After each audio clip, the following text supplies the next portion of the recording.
Mike is one of probably the most exceptional young men I've kind of ever come across. And I've known him for about 5 years, 5 or 6 years now. I'm always struck by everything from his intellect to his compassion to his eloquence as well. He always says to me he's got imposter syndrome. And I find that so shocking because Mike, to me, is not only one of the brightest and most intelligent people that kind of I've come across, but also he holds both emotional intelligence and cognitive intelligence and this ability to do the front line, the hardest work that exists in our field. When you are helping with the cleanup, there are small wins, whereas if you're focused on the prevention, and I know it's horrifying to say it, but I think you'd just be banging your head against a brick wall. The way the world is at the moment, there is no prevention. I've just stepped away from that in complete admiration for the work that he does and continues to do in an increasingly difficult backdrop. I think this is a necessary listen for everyone. Hi, Mike. It's a pleasure to welcome you to the podcast today. Thank you for joining us. Thank you for having me. Hi, Mike. It's lovely to see you here. As always, it's a pleasure to see you. Quite a lot about you, I guess, now after working on knowing you for a few years. But some of our audience might not. Those who have come to Oxford will know more as well, obviously. But it would be really great if you could kind of tell us in your own words how you came into the field of trauma, because I know you haven't come into it maybe in the most typical way, i.e. you're not a clinician, is that right? Correct. Yeah. So do you want to let us know a little bit about how come you are sat here? Yes, how come? Why do I have the imposter syndrome that I have? That's the question, really. Yeah, it's a family story, really. It's a story about me, and it sounds incredibly self-centered, I suppose, to say that I got into the field of trauma because I'm interested in myself and my own story. I also don't think it's that uncommon. Many folks are drawn to this line of work because of their own wounds that they carry or the legacy burdens that they carry. So I was intending to work more in the international politics, international security sector when I was an undergraduate, and then ended up working in Guatemala, which is where my mother is from, and ended up working with a group of former combatants on an agricultural development project in a rural area. And it turned out that many of the folks that were residents of this cooperative where we were working were members of the same unit of the guerrilla, the rebel groups that had extorted, kidnapped, and tortured my grandfather during the Civil War in that country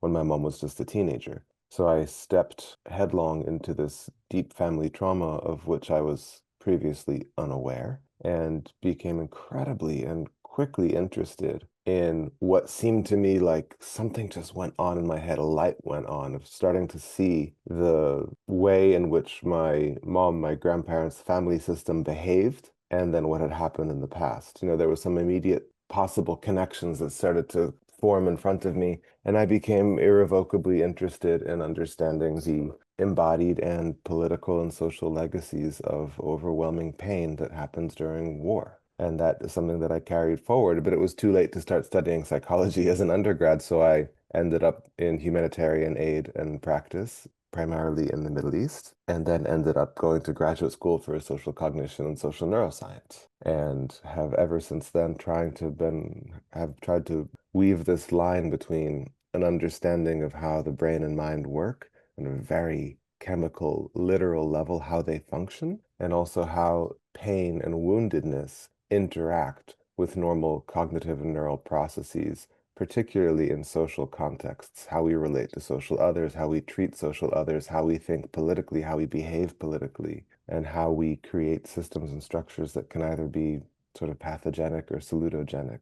Is that what social neuroscience is? Then what is that? Because I don't know what that is. Yeah, social neuroscience is a study of the way that the brain works in terms of how we relate to social others. So it's a study of neural processes that are deeply relevant for how we think about others in our environment, how we end up engaging in certain social behaviors, empathic processing, things like compassion. It's a broad field of study that largely looks at social others and our behaviors and cognitions and the relevant and related brain processes, neural processes that influence social interaction. So imagine things like bias, things like empathy, things like dehumanization, simply imagining the inner lives of others, groupishness, group tendencies, group behaviors, emotion perception. These are all things that fall under the realm of social neuroscience. So as you titrate between that kind of very scientific understanding of the functionality, the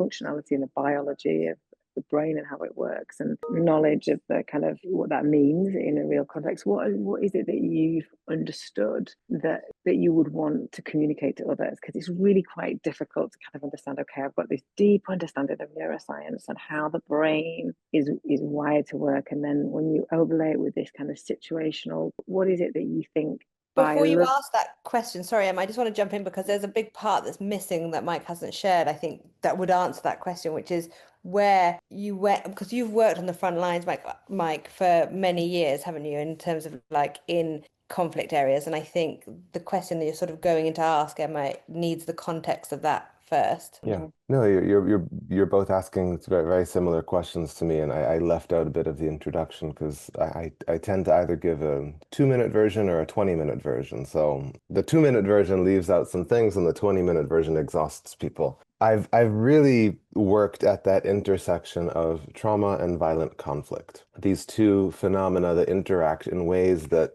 we kind of understand to a certain degree, but also remains a big mystery. From the sort of intellectual literature perspective, we understand a lot about how trauma works, some of the key features of it, some of the ways that it influences social behavior, self-concept, broadly speaking, interpersonal relationships. But those have largely been studied and understood and codified and documented by individuals who either were returning from conflict zones and then living in peacetime, where certain behaviors and patterns were very clearly counter-normative and not useful, hence the word maladaptive.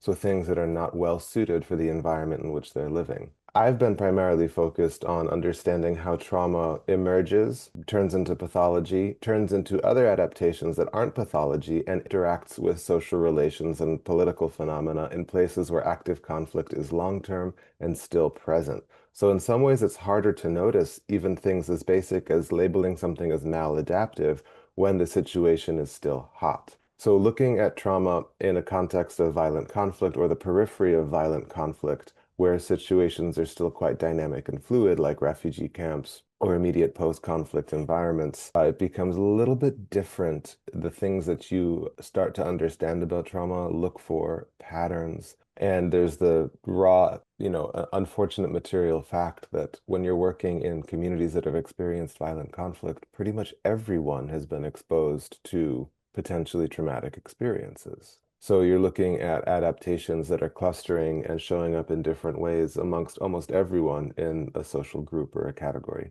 So what we're really looking at then is this intersection of trauma and social neuroscience or social cognition. And there's a lot of research that looks at trauma and a lot of research that looks at social cognition, but not so much that actually looks at the intersection of those two things. An initial question that I had, for example, after trying to understand better the conflict in Guatemala was, okay, I was working with folks who had been victimized by these rebel groups. I was working with former combatants from these rebel groups, and then victims of government atrocities during the Civil War. How does their trauma interact with their empathy? Right? It's a simple question for which there's actually not so much research available. That's because social neuroscience is even newer than trauma studies. So if neuroscience is a big field, I mean, you can't see if you're listening, but I have behind me an image by Santiago Ramón y Cajal, who is a Spanish neuroscientist in the late 1800s, who, along with Golgi, was one of the first folks to look at neurons under a microscope. So you're still talking about a relatively young field of 100 years in neuroscience. And then social neuroscience, looking at empathy circuitry, compassion, dehumanization, infrahumanization, all these new terms that look at how we process and interpret social others, is around 20 to 25 years old max. And Really? lay that on top of the study of PTSD, and then on trauma beyond PTSD, we're talking about the relationship between two immature fields of study.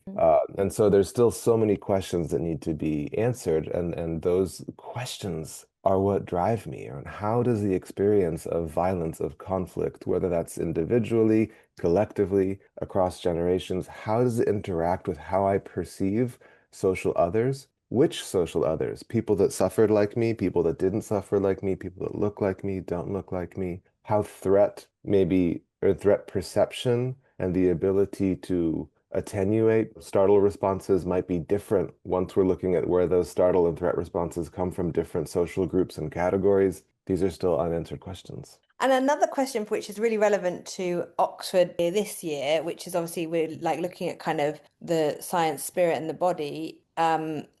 I think the idea of spirituality, and I remember having a conversation with hearing a podcast you did with a colleague of yours that was talking about kind of religion. And one of the things you mentioned that really stuck with me and is still stuck with me actually is that in a lot of these areas of conflict, of violent conflict, religion plays a big part. It plays a big part in creating the conflict sometimes, but it also creates a big part in helping people through the terrible kind of situations that they're in. And I wonder, like, have you looked into that kind of, or has anyone looked into that? Is there any research around that? Because I find that quite fascinating as a sort of social neuroscience, social phenomena, really. There was a moment, probably almost a decade ago now, when I felt completely overwhelmed by the vastness of evidence and literature from the multiple fields that I was sort of surveying as a graduate student. That was almost 15 years ago. So you have this wealth and massive amounts of information from social neuroscience and an incredibly daunting and overwhelming body of literature from trauma and stress studies. The only thing that I knew with a relatively high degree of certainty was that, okay,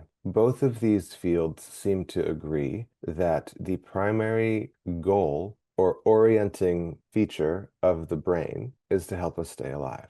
That our brains do not give a insert expletive if you're happy, if you're in love, if you're it doesn't care about them as ends in and of themselves. So many of these processes that facilitate reproduction, social health, well-being, these are means to an end of maximizing or increasing our potential for successfully navigating our lived environment and staying alive. That's a core organizing principle of the brain and body, is that the things that it does, the processes that it undergoes on our behalf, are in service of keeping us alive. And for me, that was sort of the thing that I continued to cling to, whether I was reading about trauma or reading about social cognition and social neuroscience. Whether it's tribalism, dehumanization, empathy failures in social cognitive neuroscience, or if I was reading about something like flashbacks or intrusive memory, to me, they were both stemming from this same organizing logic of your brain is doing things to help you stay alive, including putting us into these social categories, giving us these rich coping mechanisms, giving us these less than rich coping mechanisms, but that still, in our short-term view that the mind holds, allows us to stay alive to avoid pain. So I started to look at things like even addiction or addictive behaviors or abusive behaviors or the way we treat favor our in-group to out-group members. These are all coming from these same mechanisms of ensuring our short-term survival, even if it has long-term negative consequences. So for me, they're both organized around this central principle of your brain's number one goal is to keep you alive. Through things that an outside observer might think, why are you doing that? Why are you having a moment of explosive rage? I'm thinking of someone who was a former combatant that I worked with, who often would have these fits of explosive rage and go lock himself in his room and not be able to talk to anyone for a day. For him, it was his body's mechanism of trying to process and deal with the vast amount of pain that came up when certain things triggered him. And thankfully, he had found a way to sort of isolate from other people to not cause any problems. But still, that shift in viewing it from, oh, look at what a damaging behavior this is, to, let's look at this through the lens of the logic of your body, of trying to seek safety for you in this moment through an incredibly problematic mechanism, but still the same logic. Or someone who is, has a changing relationship with substances after they go through a traumatic experience. The sensation seeking, the safety seeking, the numbing, whatever the reason might be behind the behavior, it's still that momentary search for something that feels better than the alternative. And when it comes to then kind of why, and that was the kind of question that I was having, is why, if your country is at war because of your religion, do you hold on to that religion even after that? And I think what you're saying, what I'm hearing is that offers that kind of, and you mentioned it before, this kind of idea of sense of belonging, sense of safety, sense of actually being part of, even though you've seen the conflict, the violent conflict can do, even though you might have lost all your loved ones, you might have lost, I mean, I think as a non-religious person, I think, how can you believe in something, how can you believe that there is a God or something that is looking after you or whatever, or looking after us in the world when this has happened to you? I guess what you're saying is this idea is that religion gives people a belief that they're going. I mean, by belonging, you stay alive, right? Yeah. Yeah, that's what I was getting to. There's a lot of ways that there's a lot of things that religion is. We can look at it through any of these lenses. So if we go through a purely evolutionary view, and you look at some work by folks like Reza Aslan and others that have done some really accessible research into the history of formalized religion and organized religion, a lot of it has to do with making meaning of natural phenomena and of phenomena that can't be explained by our shared understanding in that historical moment of how things work or of physics. I mean, 1,000 years ago, some communities might have thought that lightning or thunder was the voice of the gods being angry, whereas now we understand it's an interaction of high and low pressure systems, et cetera, et cetera, et cetera. So evolutionarily, religion was both a meaning-making framework, but also an accelerant for intra-group bonding, because it allowed folks to engage in certain coordinated and ritualized behaviors that had a twofold purpose. One, of accelerating that intergroup bonding that I mentioned, which has tremendous benefits for likelihood of survival for a species of any kind or a tribe. When you're highly coordinated, when you share values, when you share an understanding of things, when you engage in repetitive ritualized behaviors. Militaries do this. Anyone that's been to summer camp knows that coordinated shared activities facilitate the tightness and cohesiveness of a group. So that's reason one. Reason two is the tremendous meaning making that comes when you all are collectively making sense of the world and the logic and rules of the world and social behavior in a shared way. That increases the possibility of living harmoniously in a collective of individuals. That's from an evolutionary perspective. There's another perspective for those who are believers like myself, that actually there are some things that can metaphysically happen when you pray, when you engage in certain behaviors. So there's that added value where there's a tremendous sense of not only meaning, but of comfort. It allows for, in a sort of Viktor Frankl sense of how do we make meaning out of suffering, to understand. Let's take, in my own case, I have a very non-naive view of God, right? It's not if I pray really nicely and kindly, I will get rich and be, successful beyond my wildest dreams. No, it's not simply about prosperity. It is about humility of understanding that I can't possibly rely exclusively on my own explanations of why things happen the way that they do. There might be something far beyond myself, far beyond my capacity to understand, that influences these big narratives about the ways that the world is working,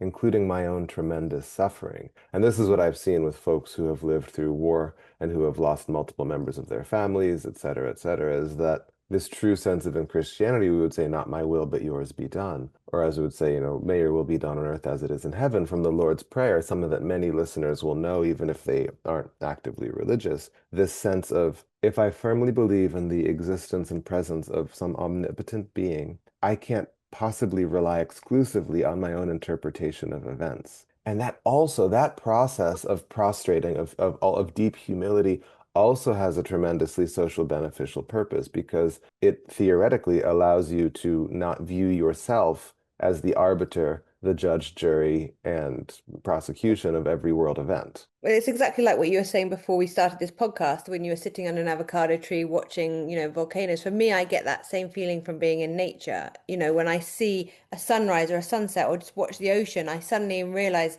that my significance in this world is minimal. Whereas I can like go around in my little day-to-day life thinking I am all powerful. Everything that I do, if I disappear from, my life, then everything's going to fall down. But that's not, that's just not the case. And I think, And for yeah. just building on that point, Minter, for me, when I'm in a shavasana at the end of a yoga class, I have that same kind of. So, but I think there's something really simple in what you've described that helps us unpick and understand what's happening. in every pocket of humanity now. So there's that whole question about those that are after or outside of those what you call hot situations, and those ones that are still in those hot situations. Or, you know, even if I think about like the behaviours of some of the biggest business leaders and world leaders in the country, this explanation that everybody's over, what did you call it? The core organizing principle is to stay alive, and however that is manifested in the behaviors, the beliefs, what they're implementing, what they're doing, that seems to be and what we're missing is more of that, religious or not, more of those moments of deep humility and perspective that only come when you stop and you're not doing and thinking, I'm so powerful, I'm so controlled, you know. Because you're really tapping into something quite essential. So if we can take that religion or the whatever frameworks that we rely on, spiritual frameworks, let's say, whether it's in yoga practice or relationship with nature or organized religion, you know, they're fundamentally serving three roles of meaning, coping, and belonging. Put that to the side, and we link that to what you just mentioned of everyone's brain is constantly going through this process of filtering possible scenarios around them for how they threaten or increase the likelihood of their ability to stay alive. The thing is that as your position in society changes, your understanding of what you need to stay alive in the way that you are, sort of your current state is the threshold of, oh, I'm alive, therefore this is what I need. Right. So it's one thing to consciously admit, oh, I could live with less, but then you probably will find yourself having some sort of feeling when so that someone's gonna reduce your salary by 30%, let's say. So we do our baseline of evidence is what currently is. Of course, we can engage in predictive processing, try to understand the future, and,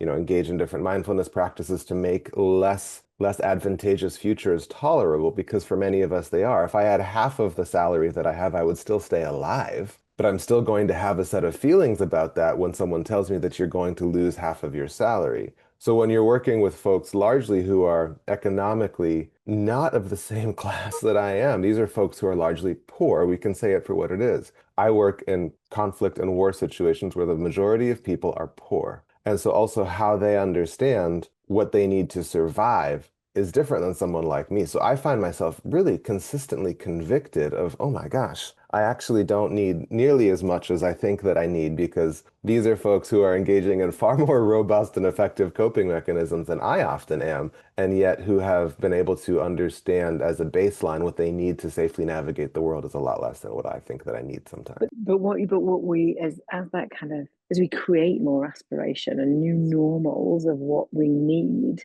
we start to attach meaning and coping and belonging to. I think, I think that's where you look at that. You know, when you're thinking about the clutching or the striving to hold on to that, it's because I think that meaning and coping and belonging can come through, oh, look, I can go out for dinner more, or I can have a bigger house, or I can. I guess I'm just trying to understand that what you just said in the conversation was so simple for me to help understand so many behaviors that create unfavorable situations for humanity total, is because it's all of these individuals trying to take care of their own survival, as opposed to, you know, because I keep coming back to, with all this insight that you have, what is the learning for those that are after or outside of those hot moments? What matters to those that are still in it? And what do we collectively need to do or inspire to kind of create the change that we, you know, often talk about so desperately needing? In social cognition research, less so in social neuroscience, but more in social psychology, there's quite a lot of work around power and status, right? These are phenomena that are so present, but aren't really visible in a lot of trauma literature, right? We don't really know how trauma exposure or trauma-related psychopathology interacts with people's, for example, social dominance orientation. We might. I have to go look that up on Google Scholar. We don't know how much it interacts with social status threat necessarily, because we've looked at it in more in general positive, negative emotion phases. When you look at studies of, for example, people with PTSD in a brain scanner, you look at general fear-related faces. But how does it change how folks seek to accumulate or abdicate social power? Right, a lot of research that I've done in this has been under the tutelage of folks like Anagi Note or Pranjal Mehta at UCL, where I studied for graduate school, and they look a lot at non-human models of social dominance. And when we think of this fundamental orienting paradigm of maximizing the likelihood of staying alive, one of the easiest vehicles to maintain that is to accumulate power. If I have power in my social system, if I can dominate things in my social system, I probably am going to maximize my chance of survival. Mm. Of course, there's a lot of factors that influence who does that and why. There's the dual hormone hypotheses looking at sort of the relationship. It's not just about high testosterone, it's high testosterone in the presence of low cortisol versus high cortisol, which leads to less dominant behaviors in chimps. There's a whole body of literature around who seeks to accumulate power and why and under what biophysiological conditions. But I'm also curious, how does trauma relate to that? Because one thing that trauma does is it takes away your power. It takes away your Mm. power to respond the way that you would agentically like to the world around you. You find yourself having a flashback in the middle of a shopping mall. You find yourself yelling at your kid when you really don't want to be doing that. You find yourself crying and wanting to self-isolate during a wedding when everyone around you seems to be capable of feeling happy. There's all these incongruous responses that feel very disempowering because trauma does strip away our ability to lead the way that that logic of survival shows up in our bodies. There's some sort of autopilot that goes on that something happened that you could not help us survive. So now I'm going to take control and figure out how to do it for you in ways that almost feel like it's becoming your enemy. You lose agency over those physiological responses, behavioral responses, interpersonal interactions. But it's still the same logic at play. It's just who's in the driver's seat. So it's still this dance of power, of domination, of trying to maximize your ability to stay alive through controlling certain responses to things. But I am fascinated about this interplay between domination, power, and trauma. And I think the domination, but then there's also kind of, as you were talking, I was thinking there is obviously there's the dominating people, but then there's also going to be the people who are submissive or subservient, because Hmm. again, that keeps them alive, I guess. Yeah. So, and I wonder how, why, I imagine, like, let's just say, for example, twins in the same situation go through the same terrible trauma, violent conflict, and come out of it. One becomes extremely dominant and violent himself or herself, and the other one becomes very submissive. And I wonder what would cause that, or what is the underlying. Yeah, what are the mental schemas at play? What are the childhood experiences? What are the genetic factors? I mean, there's so many different influences that can, dictate what patterned responses someone has. But ultimately, all these responses are defensive. I mean, whether it's fight, flight, or Mm, freeze, they're still defensive responses that are the organism's decision in the moment of what is going to maximize my chance of survival. yeah. And Yeah. it's often the lack of congruity between the response I would have wanted to have and the response I did have, where the little S word, shame, often creeps up. Yeah, and that's a big one. We talked about that, but as well, last time we were together, Mike, didn't we, about how shame is Mm. often the proponent or the underlying factor of anyone with PTSD, basically, is propelled forward through shame. You can't Yeah, have. there's a lot of literature showing how it's, correlates with symptom severity in a lot of folks. There's a lot of different, I mean, again, I think this conversation is indicative of sort of the different strands that I try to pull from in the work that I do, because when I've spent a lot of my career working in Jordan with folks that fled Syria during the conflict there. And it's such a rare privilege and an unfortunate one to have sort of to handhold folks that have gone through multiple phases of war. It's not as simple for Syrians, for example, I'll use that term generically while understanding and knowing and saying that there are many Syrias and many Syrian experiences of the war and what the war has become. And for some folks, it has totally changed over time. And there's identity politics and sectarian issues and regional elements of the conflict in Syria. But I'm talking about folks largely from southern Syria who fled to Jordan in 2013-14, and some of whom are now at this sort of stage of contemplating going home or not. And one of the deepest and unexpected tragedies for me has been the unrelenting nature of it, that the stress and real deep gutting traumatic experiences of living through protracted violent war and conflict, it doesn't end. So there's often not a lot of time to even notice how you've changed. Mm. While trauma is trauma and life-threatening events are life-threatening events, there is something categorically different about me being in a life-threatening car accident and then being expected to return to my daily existence versus hearing about violent protests, then having bombs dropped, and then having to flee my home and having to cross a border while being shot at and having to live in a place full of tents in the middle of the desert and then being there for 15 years, not knowing if people that I love are going to be disappeared or not, not knowing if I can say things over the phone and talk to loved ones in my home country because maybe they're being listened to, maybe they'll be extorted and threatened, and then contemplating migration to elsewhere. And then my brother went and tried to cross from Libya over the Mediterranean and he drowned, and now I have to take care of his kids. I mean, you put yourself in the shoes of one person, it is unrelenting over more than a decade. So at what point can you take stock and think, who have I become and why in that process? So I don't think you can. Can you haven't reflection is a privilege. Time to do that is I think it's that is of the privileged people and that's the whole for me that's a massive difference between the work that you do in trauma and the work that the Western world does with trauma, because the Western world, the trauma work, a lot of people is that reflection, processing time and therapy and all that kind of thing. It's got to be different, surely. yeah, I don't think it's as simple as categorizing it as Western and non-Western because there's so many folks who live through Yeah, that's true. protracted forms of violence and suffering in the West, and there's many folks who lived through what we think are major conflicts who have means and ability to escape after this first sign of danger in countries that otherwise are seen as quote unquote poor. So these are complicated dynamics in any place and context, but it is to say that who is allowed to reflect and process at what point, and then what are the expectations and the implications for care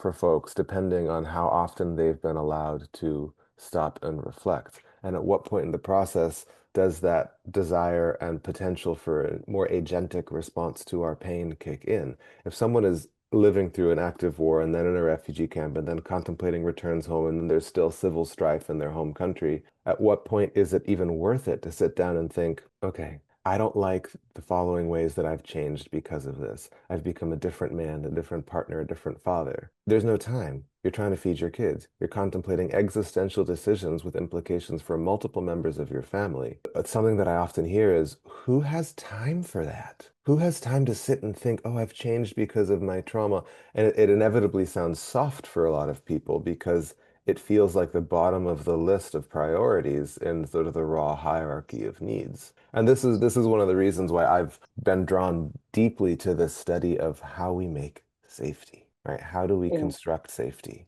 And I think that's a really good bridge to the two things that are kind of coming forward for me. One is I'm just fascinated by how you take care of yourself in doing this work of getting this deep insight into that reality of the kind of repeat, the continued trauma and the lack of ability to reflect. And also, yeah, what is it that continues to keep you driving forward in that work? And I think that's possibly it, is how to create that moment of safety. I get the first question a lot, and I find myself having a couple of different sort of recycled answers. One of them is a non-answer. This is my choice. I choose to work in this. So while I do get to, let's say, complain about it or admit the toll that it takes, I also should not be choosing it if I'm not able to handle it. It's not fair for anyone in the process. If I am too transformed and affected by it that I become an intolerable person or a person that I don't want to be, or an unregulated person all the time. I mean, I allow myself to get angry and have big emotions and feelings about it, but I do come back to the idea that it is my choice. I have made this choice to work in this line of work. I am not the only person that can do this. Do you have time to see how you've changed? Yeah, and it's not all good. It's not. There's not a way to be so deeply in touch and in community with folks that have been profoundly affected by war and injustices and not have a lot of feelings about that. There's moments when I find it difficult to enjoy certain things that I used to enjoy. There's moments of numbness, which again I can understand from the logic of it. Why wouldn't my brain and body engage in some sort of flat affective or anhedonic response to keep me from feeling a lot of the negative?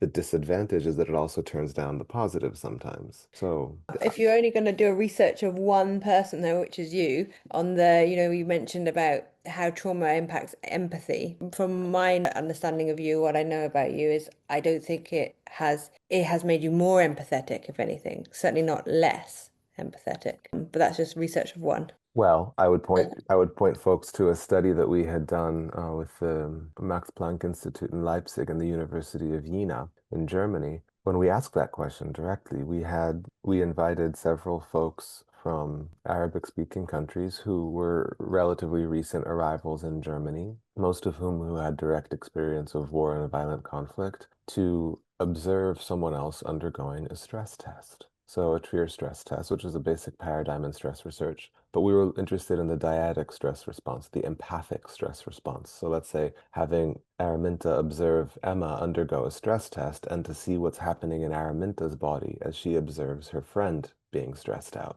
And we were really curious as to how trauma exposure and the presence of trauma-related psychopathology might influence the degree to which folks engage in empathic stress, or the other way around, the degree to which someone's tendency to empathically resonate with others could increase the symptom severity and symptom burden or decrease it. And one thing that we found was that folks with a higher tendency to feel the stress of others or to have a physiological mirrored empathic response were the folks that also had higher symptom severity among the subgroup of folks who had PTSD. So the study was simply titled Adding to the Burden because that tendency to empathically resonate with others increased, or didn't increase, it wasn't longitudinal, but it was correlated with increased symptom severity among folks with PTSD. But it wasn't the same for trauma exposure, right? So it wasn't that you're more likely to have PTSD. It was that if you had PTSD and were a type of person who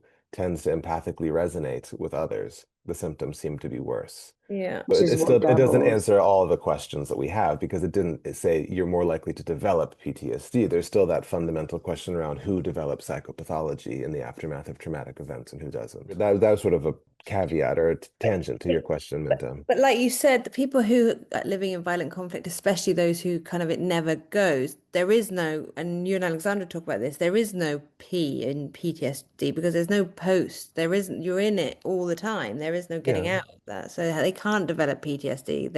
They just got traumatic stress disorder, full stop. Well, they just, a lot of my work is focused on community education. So we can call it awareness raising, we can call it psychoeducation. It's making accessible for folks an understanding of the ways in which this type of chronic repeated stress or chronic repeated traumatic exposures can influence your brain, your body, your behavior, your relationships. And we've moved away largely from even discussing PTSD because sure, it very well could be present. There could be, this meta-analyses place the PTSD incidence rate in war-affected communities anywhere between, 25 to more than 50%, depending on which studies and which conflicts, which age groups, et cetera. But that is to say that those aren't the only ways in which people change because of profound exposure to war and conflict. Because if you're an average, let's say, Syrian refugee and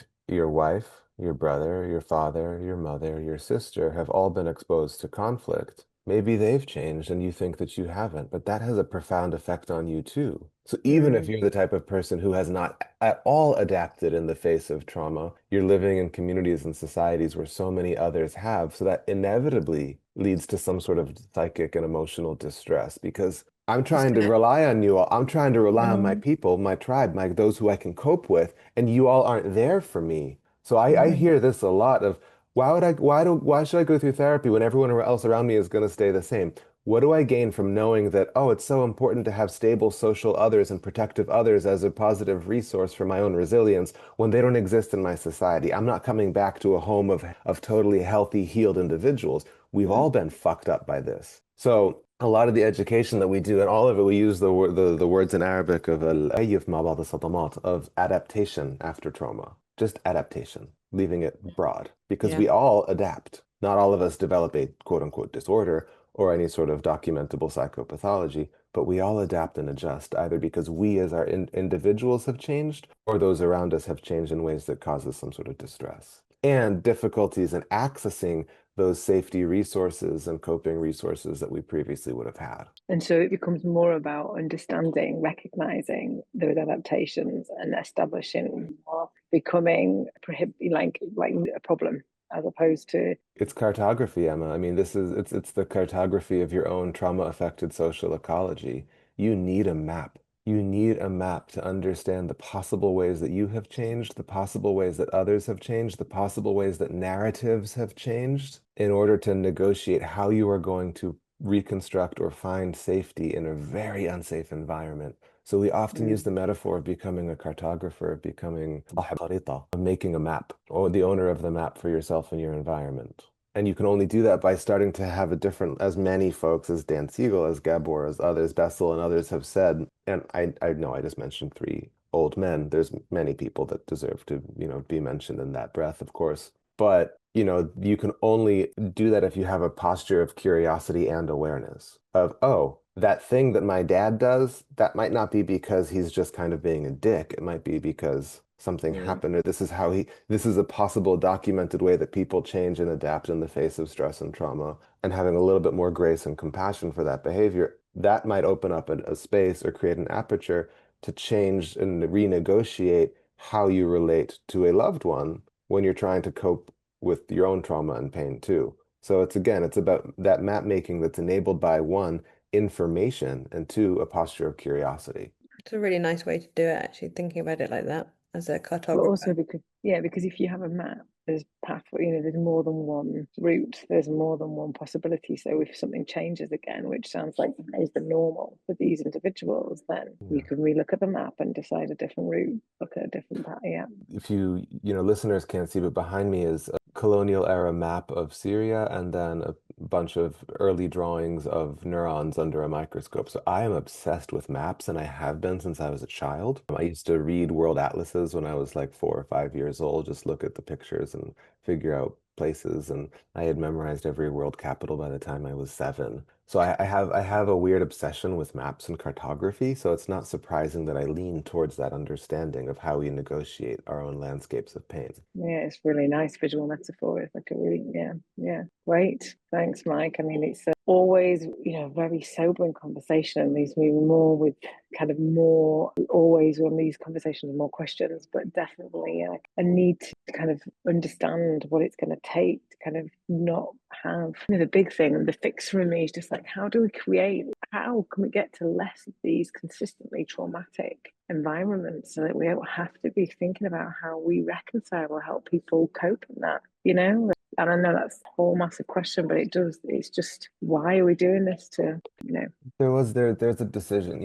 I was drawn to, I would say, both ends of the conflict spectrum, having studied international politics and security, and then working in war-related, trauma and mental health. It's the prevention and the cleanup, right? So I find it so overwhelming to think about what is needed to prevent war and violence and conflict. I have some thoughts, I have done some research on it, but I've solidly planted myself in them. This is cleanup? happening. This is happening, and we're at a I think 35-year high in violent conflict globally. It's happening, right? I'm most interested now at this point in my career and life of how do we navigate this collectively together, all of the ways in which people and communities and families are going to be affected by those conflicts that are going to occur. And that's where I've sort of planted my stake, and that's the area that I'm most interested in because I find maybe because I find the prevention of conflict too overwhelming or not what I'm best suited for. So I guess I'm on cleanup crew. Yeah, Well, and doing a really amazing job of it, Mike. From, what I know about your work, I think it's you are someone I admire and who inspires me every time I talk to you, every time I see you. I think, you mentioned being having imposter syndrome at the beginning of this. I obviously you have it. I don't know why. You're one of the smartest, kindest, most empathetic, most incredible humans, that I have the honor to know. So yeah, I'm really grateful for all the work that you do and for coming and sharing, here and at Oxford, because, the future, if cleanup is what we're going to keep having to do because no one can figure out how to do the preventative part, then at least we've got a good person in the cleanup crew. That's all I can say. Well, you should have coffee with my inner critic. I don't want that. I would kick him to the curb. Your inner critic does not deserve to be there, honestly. Well, thank you so much. It's an honor to learn from everyone that you bring together and the platform that you two have created along with others. So really, thank you for the consistent opportunity to build a greater community of folks that are aligned in this mission of helping people make better maps of them and their community's pain. Thank you, Mike. It's been a real, I won't say pleasure, but it's been a real honour. And yeah, it's always fascinating to hear you speak and to share everything that Thank you. you see, and all the ways that you're joining the dots from that field. So thank you again. We'll Thank see you. you Thank you. in Oxford, if not before. Yeah, sounds good. Thank you. Mike, there we are. Okay, Mike, so that was great. Sorry, we went all over the place. I didn't know where I wanted to go for that, so that was fabulous. I mean, about the thing is, we could have talked for hours, I think. I wanted to go. I was like, Minta, let me go. Yeah, I saw that. Sorry. There's so many it's like trying to put Niagara Falls through a straw. Yeah, It really yeah. is, because there are so many packed in and compounded, and because you are across all of the theory and so much of the most exaggerated cases of where it needs to be practiced, you think it's how can you possibly synthesize? It's so, we kept going, but it was good because we went up and we came down and we went up and came down. So I think, it didn't feel. I I mean, also that's think what I was actually trying going to do, back to is not get it too broad where it felt overwhelming, so that the listener could understand. So what does this mean in terms of what I want to, think about, reflect on? I think also your experience is so broad, and like Emma said, you do join the dots, and even though you're not a psychotherapist or psychologist, you actually know. I think that's better in a way, because you're not like, you don't have necessarily to the Nothing. narrow lens to look at something, but you have all of the experience, and you'd be, if you were a psychotherapist, you'd be a much better one than a lot of them that exist, I think, because you have the kind of the neuroscience, the sociological kind of perspective, obviously the lived world, the lived experience, and also the frontline experience. I think actually you join the dots in a way that a traditional, let's say, therapist isn't able to do. Well, it's fun. I mean, I like it.